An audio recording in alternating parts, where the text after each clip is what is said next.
Assalamualaikum warahmatullahi wabarakatuh.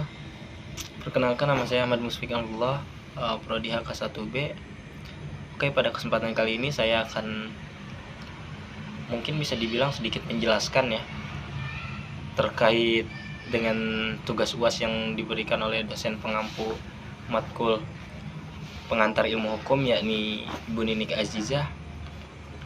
Langsung saja saya akan menjelaskan salah satu materi yang telah beliau pernah bawakan pada saat perkuliahan berlangsung sebelum-sebelumnya. Langsung saja kita mulai ke yang pertama, pengertian ilmu hukum ya. Ngomongin pengertian ilmu hukum atau definisi ilmu hukum sendiri, ya kalau sederhananya ilmu hukum itu ilmu pengetahuan yang objek kajiannya atau objek telaahannya adalah hukum. Udah, kalau sederhananya kayak gitu ya kan. Berdasarkan beberapa pendapat dari para pakar hukum, itu bisa dibilang secara umum dapat disimpulkan definisi ilmu hukum adalah ilmu pengetahuan yang objeknya adalah hukum, seperti tadi yang saya bilang secara sederhananya itu. Kajian ilmu hukum sendiri tidak terbatas pada suatu wilayah saja. Perbandingan mengenai hukum di tempat lain. Demikian pula bahwa ilmu hukum mempelajari dan menelaah semua hal yang berhubungan dengan hukum. Untuk itu, sederhananya dapat dikatakan seperti tadi. Ilmu hukum adalah ilmu pengetahuan yang objek kajiannya atau objek telaahannya ya adalah hukum. Kemudian setelah pengertian ilmu hukum sendiri, kita berlanjut ke sumber, aliran, dan intervensi hukum. Secara umum, sumber hukum sendiri merupakan asal mula hukum itu ada, dari mana dan bagaimana awalnya diterapkan. Dalam buku-buku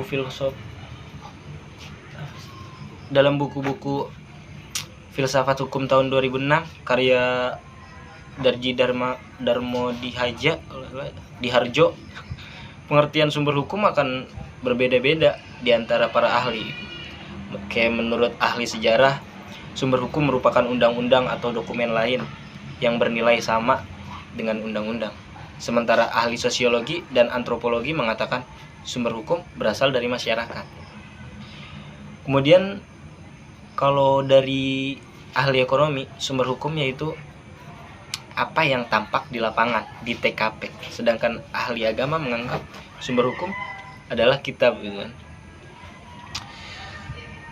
Kalau bagi ahli filsuf sendiri, sumber hukum yakni segala ukuran yang bisa dibilang untuk memenuhi bahwa suatu hukum itu adil. Mengapa orang menaati hukum dan sebagainya, kayak gitu. Kemudian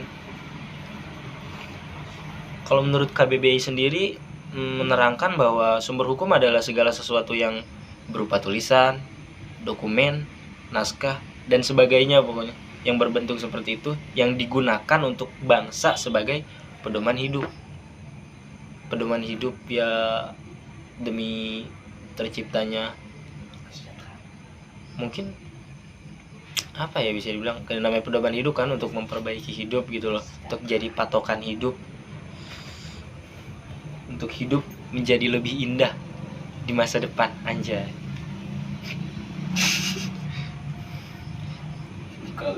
Sehingga sumber hukum dapat diartikan sebagai bahan atau materi yang berisi hukum itu dibuat atau dibentuk.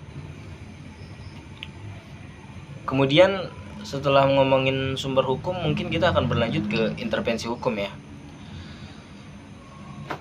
Mungkin dari uraian yang tadi saya bilang, kayak bisa dibilang intervensi hukum gitu kan. Oke, lanjut. Kemudian intervensi. Intervensi sendiri adalah sebuah perbuatan ya, atau tindakan campur tangan gitu lah, yang dilakukan oleh satu lembaga atau badan atau seseorang terhadap sebuah permasalahan atau pertikaian gitu. Pertikaian yang bisa dibilang terjadi di antara dua pihak, kayak misalkan si A dan si B lagi ribut, nah terus ada yang misahin, ada yang ikut campur nih di tengah-tengah, nah kayak gitu. Kalau gini mungkin pelakor ya, tapi nggak tahu juga sih pelakor itu bukan nih. Atau nggak cuma dua pihak sih sebenarnya, dua pihak atau lebih, bahkan beberapa pihak juga bisa dia, yang mana tindakan yang dilakukan tersebut itu mau nggak mau akan merugikan satu pihak, itu intervensi. Kalau nggak kita lanjut aja langsung ke aliran yang pertama. Kan ada beberapa aliran ya kalau ngomongin aliran-aliran hukum. Kayak yang pertama itu aliran hukum, yang pertama ya hukum alam. Hukum alam ya adalah aliran yang bisa dibilang paling tua ya, yang ada di, yang masih kita pakai sampai sekarang gitu loh. Padahal dalam sejarah pemikiran manusia itu ya hukum alam sendiri ini hukum yang paling tua. Ngerti kan maksudnya hukum alam itu apa? Kalau misalkan disederhanakannya gimana ya? Kan banyak tuh kayak apa? Entah ini salah stigma atau apa, tapi banyak orang-orang yang bilang nggak, wah lu kena hukum alam lu. Wah. Jadi kayak semisal kita itu apa ya, bisa dibilang ketika kita melakukan kejahatan kepada orang lain, nah maka akan ada aja nih perbuatan jahat yang akan menimpa kita gitu. Nah itu bisa dibilang itu termasuk hukum alam gitu.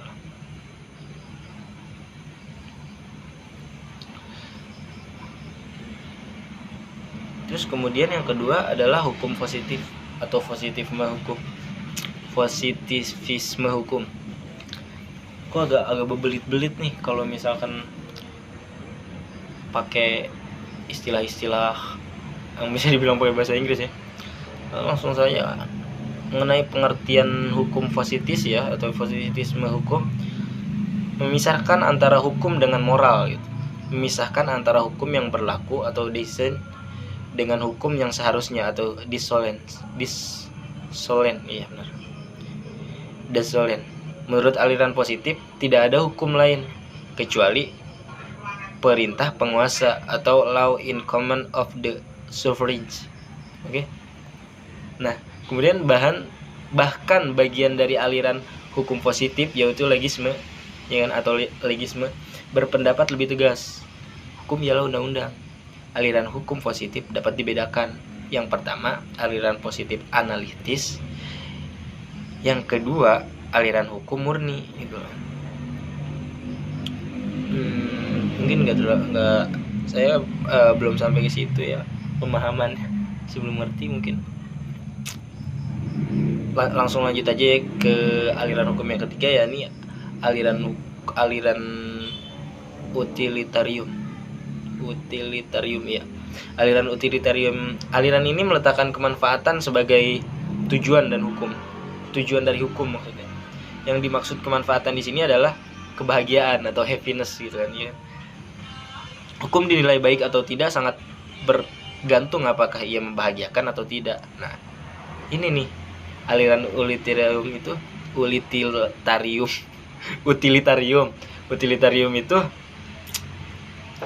pokoknya hukum yang emang bisa dibilang apa ya, tujuannya itu kebahagiaan gitu loh. Kalau misalkan itu baik atau tidaknya itu tuh tergantung pada tingkat kebahagiaannya gitu loh. Yang jelas kebahagiaan bagi umat manusia maksudnya.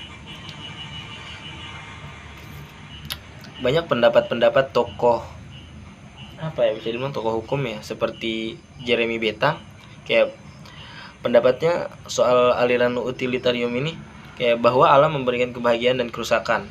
Tugas hukum adalah memelihara kebahagiaan dan mencegah kejahatan. Menurutnya, pemindahan haruslah bersifat spesifik untuk tiap jenis kejahatan dan seberapa besar pidana itu boleh diberikan. Nah, hal ini tidak boleh melebihi jumlah yang dibutuhkan untuk mencegah timbulnya kejahatan. Ini kasih, atau Rudolf von Jhering. Jhering sendiri mengajarkan tentang utilitarium sosial. Mulanya ia penganut paham sejarah ya, bisa dibilang, yang dikembangkan oleh Savigny. Namun pada akhirnya ia justru menentang pendapat dari Savigny tersebut.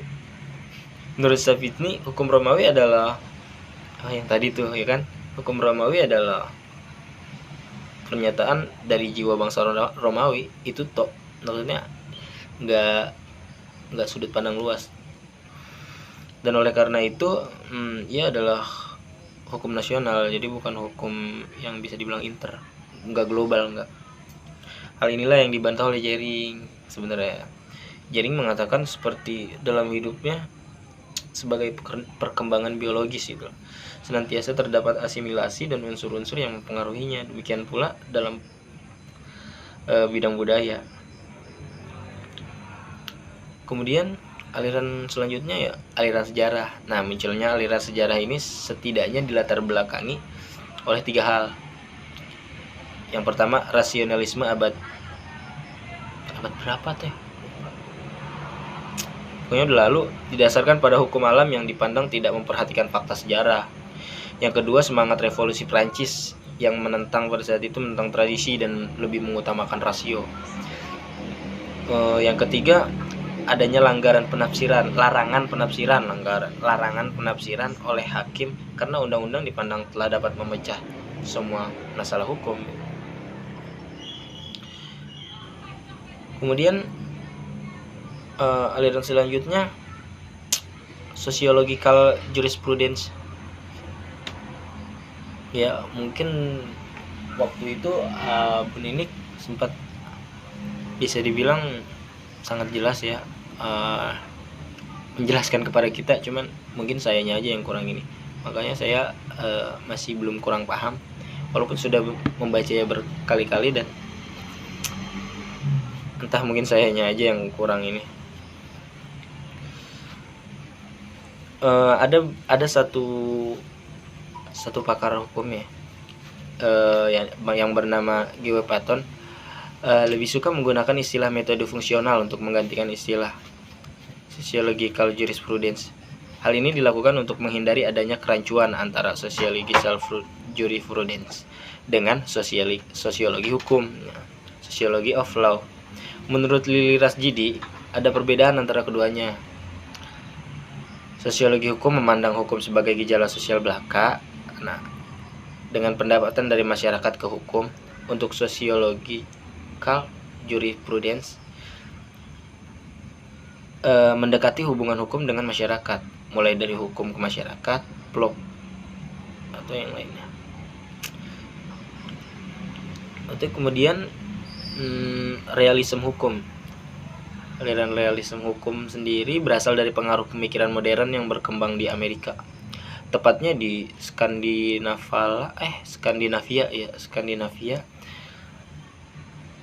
Realisme hukum pada dasarnya merupakan aliran yang meninggalkan pembicaraan mengenai hukum yang abstrak, maksudnya belum selesai itu. Realisme hukum lebih gimana ya ngomongnya? Realisme hukum itu ya lebih menitik beratkan pada kajian terhadap pekerjaan hukum, maksudnya yang praktis dalam menyelesaikan problem masyarakat. Problem itu maksudnya problem dalam masyarakat. Kemudian penjelasan yang selanjutnya aliran hukum bebas. Aku susah ngejelasin ngucapin istilah Latinnya itu susah banget. Nah, kalau aliran ini merupakan penentang dari aliran positivisme. Ngerti kan maksudnya? Jadi ini bertolak belakang banget sama aliran positivisme. Aliran hukum bebas ini berpendapat bahwa hakim mempunyai tugas menciptakan atau menemukan hukum gitulah. Menurut Sudikno Mertokusumo, penemuan hukum bebas sendiri bukanlah peradilan yang tidak terikat oleh undang-undang. Hanya saja undang-undang tidak memegang peran utama. Jadi peran utamanya tetap ya itu dia. Ya hanya sebagai alat bantu bisa dibilang lah gitu, untuk memperoleh pemecah yang tepat menurut hukum. Yang tidak ya dalam artian yang tidak harus sama dengan penyelesaian undang-undang gitu. Jurisprudensi merupakan hal yang primer dalam mempelajari hukum, sedangkan undang-undang merupakan hal yang sekunder gitu.